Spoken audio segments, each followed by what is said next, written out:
belajar terkait dengan topik analisis asosiatif dalam ranah non-parametrik. Sistematika dalam topik kali ini kita akan melihat bagaimana perbedaan antara prinsip chi-square dan koefisien kontingensi secara asosiatif dan juga melihat apa bedanya antara korelasi Spearman dan tau kendal.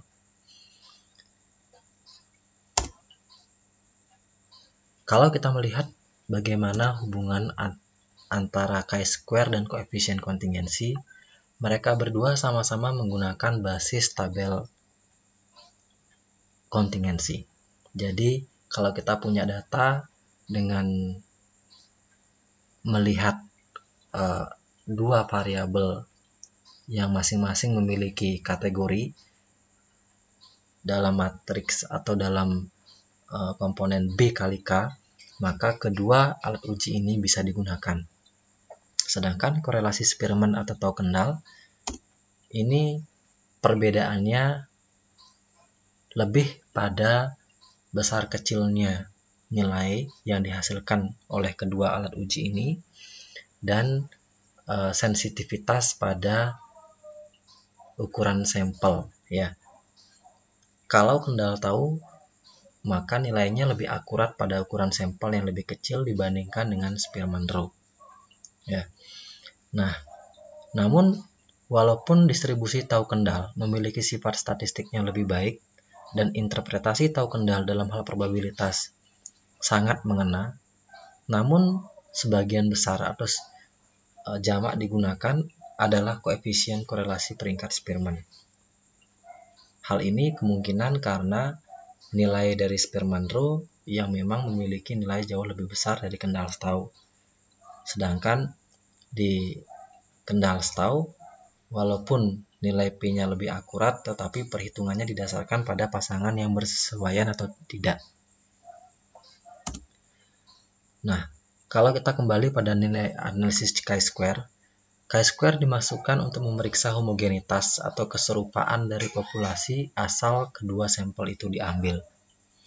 Atau secara aplikatif sederhananya adalah chi-square untuk melihat hubungan antar dua variabel, tentu dengan skala nominal. Asumsinya adalah sampel yang diamati merupakan sampel acak.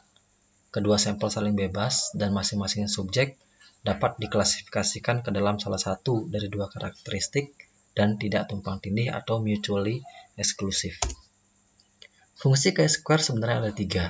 Ada independent test, kemudian homogeneity test, dan goodness of fit.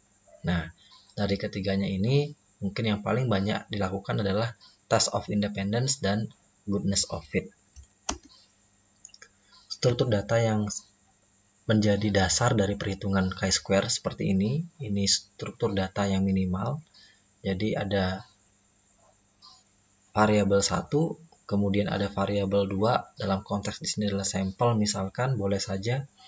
Nah, di sini ada yang namanya cell, ini namanya baris, ini namanya kolom. Jadi itu terminologi untuk struktur data pada chi-square. Hipotesisnya adalah sederhananya tidak ada hubungan antara variabel A dan B. Itu pada H0, H1-nya sebaliknya ada hubungan antara variabel A dan variabel B. Statistik uji, mohon maaf yang ini adalah statistik uji untuk koreksi Yates, sedangkan untuk yang chi-square statistik ujinya adalah menggunakan rumus sigma dari OI min EI per EI kuadrat. Nah, ini daerah kritisnya. Nah, lalu ada beberapa kasus spesial, kasus khusus. Yang pertama, bagaimana jika ada sel dengan petak yang kecil jumlahnya? Maka teknik chi-square untuk melakukan atau menganalisis data dengan petak yang jumlahnya kecil adalah menggunakan koreksi Yates, ya. Nah, di sini sel-sel yang berfrekuensi kecil atau kurang dari 5 kasus ini dapat dilakukan dengan koreksi Yates, dan koreksi Yates hanya berlaku untuk tabel 2x2. Ini contohnya. Jadi ini nilai 4 ini adalah nilai sel yang kecil, lebih kecil dari 5, dan ini harus menggunakan koreksi dari Yates. Nah, seperti ini bentuknya nanti, rumus chi-square-nya seperti ini. Ya. Kasus kedua, bagaimana jika jumlah sampelnya kurang dari 20 untuk seluruh sel? Maka gunakan exact Fisher. Hipotesisnya sama seperti yang sebelumnya, jadi semua sama, tidak ada hubungan antara dua variabel, H1 terdapat hubungan antara dua variabel, dan ini statistik ujinya. Ya. Oke. Nah, yang ketiga kasusnya, bagaimana jika datanya berpasangan?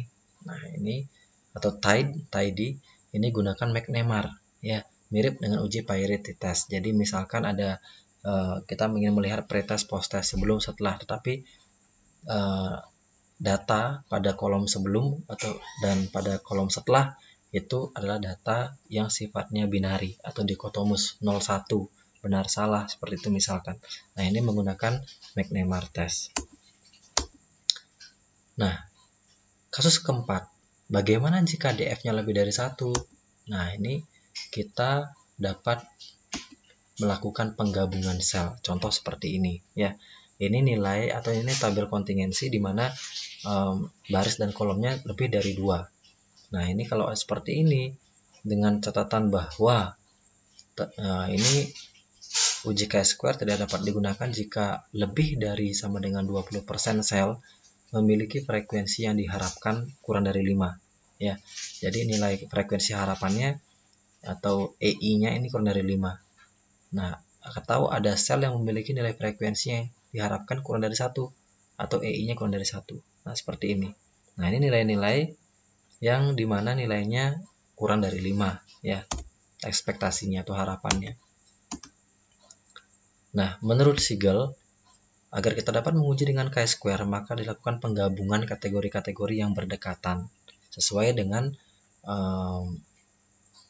teori secara a priori, ya. Jadi tidak boleh sembarangan dalam hal menggabungkan sel, menggabungkan kolom atau menggabungkan baris, namun harus didasari oleh teori atau fenomena empirik yang sudah berlaku sebelumnya.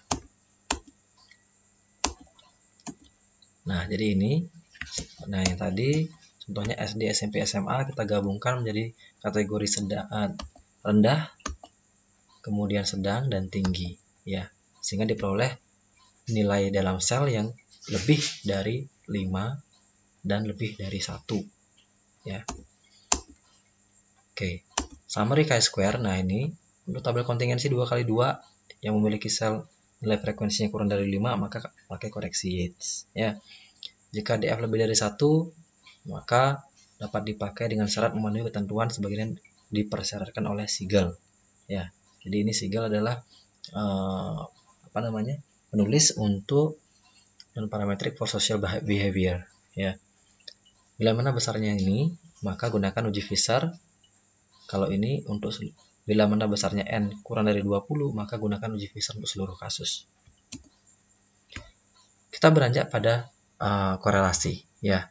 Di sini ada koefisien kontingensi dan rank Spearman. Di koefisien kontingensi ini adalah uji korelasi antara dua variabel yang berskala data nominal. Nah, koefisien ini tidak dapat dihitung tanpa menghitung chi-square terlebih dahulu.